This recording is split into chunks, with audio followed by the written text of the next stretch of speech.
Bonjour, mon nom est Brigitte, je suis orthophoniste à Clinique Connexion. Aujourd'hui, je vais vous présenter une activité qui va pratiquer la segmentation des mots en syllabes. Couper les mots en syllabes fait partie d'une habileté qu'on appelle la conscience phonologique. La conscience phonologique, elle, ça nous permet de percevoir et de manipuler les sons dans le langage, par exemple les sons du mot, les syllabes d'un mot ou bien même les mots d'une phrase. Ces habiletés sont très importantes plus tard pour l'apprentissage de la lecture et de l'écriture. Par exemple, pour lire le mot clou, l'enfant doit savoir que le C peut avoir le son K, le L le son L et OU le son OU. Il doit ensuite être capable de mettre ces trois sons ensemble pour décoder le mot clou. Pour cette activité, vous aurez à imprimer et découper les petites cartes fournies. Je vous donne aussi un petit visuel pour aider votre enfant pendant l'activité. Je vais vous proposer 3 options d'activités à faire avec votre enfant, mais vous pouvez utiliser les cartes comme vous voulez à l'intérieur d'un jeu.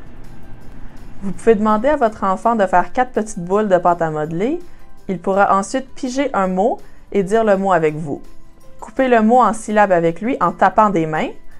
Votre enfant pourra ensuite écraser les boules de pâte à modeler en disant chaque syllabe.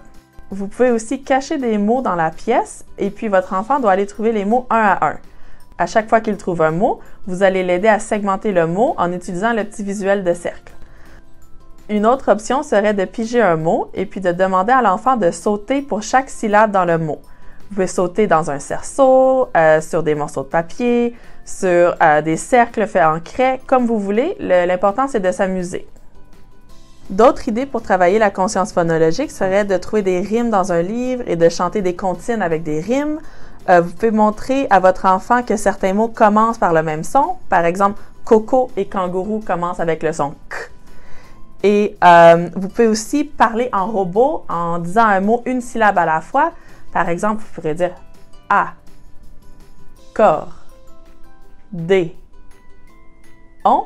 Et votre enfant doit ensuite deviner quel mot vous venez de dire.